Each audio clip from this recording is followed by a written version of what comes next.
ইসলাম শিখিয়েছে শেষ নিঃশ্বাস পর্যন্ত তোমাকে লড়ে যেতে হবে।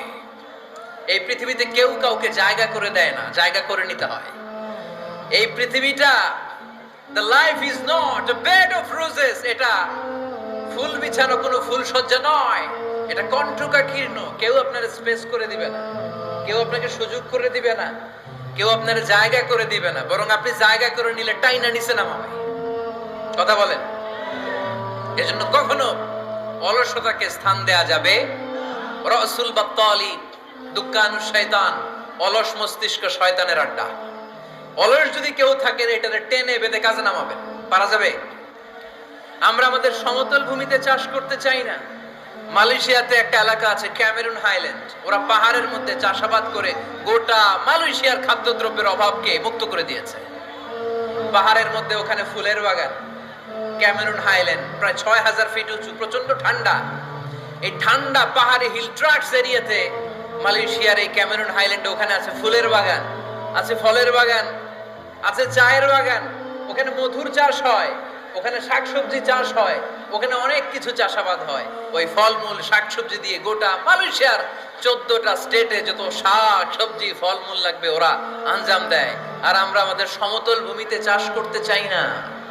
আমরা চাষাবাদকে খুব লজ্জা মনে করি, এটা ভুল আইডিয়া। আমাদের যে এলাকা যেই জিনিসের জন্য বিখ্যাত ওইটাকে আমাদের ব্র্যান্ডিং করতে হবে। লক্ষ্মীপুর কিসের জন্য বিখ্যাত? নারিকেল সুপারি।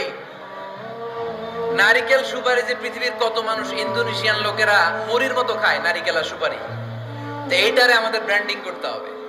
যেই দেশে যেটা আছে, যে এলাকা যেই পণ্যের জন্য বিখ্যাত ওইটা আমাদের ব্র্যান্ডিং করতে হবে। আমাদের আদমজির জুট মিল বন্ধ না, ভাওয়ানি জুট মিল বন্ধ। আমাদের পাট শিল্পকে ধ্বংস করে দিয়ে ইন্ডিয়া এখন ওই কটনের পাঞ্জাবি বানায়, জুট কটনের পাঞ্জাবি। আছে না নাই? পুরা বাংলাদেশের মার্কেট এই জুট কটনের পাঞ্জাবি দিয়ে সয়লাভ। আমাদের বাংলাদেশের পাট দিয়ে যদি আমরা মিহি পাঞ্জাবি বানাতে পারতাম, গোটা বিশ্বকে, বিশ্ব বাজারকে আমরা দখল করে নিতে পারতাম, ঠিক কি না? এজন্য আমাদেরকে নতুন নতুন আইডিয়া জেনারেট করতে হবে। চাকরির পিছনে বসে থাকলে চলবে না। আর আজান যদি হয়ে যায় ছুটে যাব মসজিদে, আর নামাজ শেষ হলে আমরা আমাদের কাজের দিকে চলে যাব। চিল্লায় বলেন ঠিক কিনা? যেটাই করবো আমরা ভালোভাবে করবো, কাজ করে খেতে হবে। কাজে লজ্জা নেই, লজ্জা হচ্ছে অলসতায়। লজ্জা কিসে? আজকের আলোচনা থেকে এটা মুখস্থ করে নিতে হবে। কাজে লজ্জা নেই। লক্ষ্মীপুরের ইয়াংস্টারেরা শ্রমে লজ্জা নেই, পরিশ্রমে লজ্জা নেই, লজ্জা অলসতায়। লজ্জা কিসে? আরো জোরে। নবীরা কি এমনি এমনি বসে বসে খাইছে? কঠিন পরিস্থিতিতেও নবীরা পরিশ্রম করে উপার্জন করা লেগেছে, ঠিক কিনা? সাইয়েদনা মারিয়াম আলাইহিস সালাম, যার নামে আল্লাহ তাআলা কোরআনে একটা সূরা দিলেন, উনি পৃথিবীতে এমন একজন মহিয়সী নারী, যেই নারীর গর্ভে, যেই নারীর পেটের ভেতরে স্বামীর স্পর্শ ছাড়া সন্তান দিয়েছে কে? সাইয়েদনা ঈসা আলাইহিস সালাম পেটে আসলেন। মারিয়াম আলাইহিস সালাম লজ্জা পেলেন। হায় হায়, কেমন করে এলাকাবাসীদের কাছে আমি আমার মুখ দেখাবো? বিয়ে করি নাই, স্বামী নাই, বিয়ে হয় নাই, স্বামী নাই, কিন্তু পেটে সন্তান চলে এসেছে। হায় হায়, এলাকায় কেমনে মুখ দেখাবো? লজ্জায় পড়ে মারিয়াম আলাইহিস সালাম এলাকা থেকে চলে গেলেন। কি অবাক করে কাণ্ড! বাচ্চা ভূমিষ্ঠ হওয়ার জন্য, বড় হওয়ার জন্য 6 মাস 7 মাস লাগে নাই, পেটে বাচ্চা আসার সাথে সাথে বাচ্চাটারে বড় করে দিয়েছে কে? সাইয়েদাতুনা মারিয়াম আলাইহিস সালাম এবার বসে বললেন, বুঝতে আরম্ভ করলেন প্রেগন্যান্সির পেইন উঠেছে।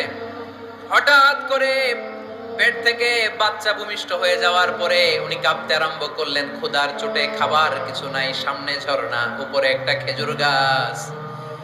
সাইয়েদনা ঈসা আলাইহিস সালামকে কোলে নিয়ে মারিয়াম আলাইহিস সালাম মনে মনে ভাবে, হায় রে, কেউ যদি একটু খেজুর পেড়ে দিত, এই ক্ষুধার মুহূর্তে আমি খেজুর খেয়ে পেটের ক্ষুধা নিবারণ করতাম। রব্বুল আলামিন মারিয়ামকে উদ্দেশ্য করে আয়াত নাজিল করে দিলেন, ওয়া হুজ্জি ইলাইকি বিজিযইন নাখলাতি তুসাকিত আলাইকি রতাবান জানিয়া। কোরআন সাক্ষী, হুজ্জি ইলাইকি বিজিযইন নাখলা, এর মানে হচ্ছে মারিয়াম কেউ পেড়ে দিবে না, একটু কষ্ট করে হাতটা উঁচু করে খেজুরের ডালা ধরে ঝাঁকুনি মারো, টসটসে কাঁচা পাকা খেজুর নিচের দিকে পড়বে, তারপর তুমি তুলে খাবে। সুবহানাল্লাহ পড়েন। আল্লাহ চাইলে অটোমেটিক্যালি কারামাত হিসেবে খেজুরগুলো নিচে ফেলতে পারতেন না? কথা কোন? খেজুরগুলো অটোমেটিক্যালি নিচের দিকে পড়ছে? পড়ে নাই। আল্লাহ শিক্ষা দিয়েছে, যেই পরিস্থিতিতে থাকো না কেন তোমাকে শ্রম ব্যয় করে কষ্ট করে তোমার উপার্জন করতে হবে, রিজিকের বন্দোবস্ত করতে হবে। চিল্লায় বলেন ঠিক কিনা? ইসলাম আমাদেরকে এটাই শিখিয়েছে, কাজে লজ্জা নাই।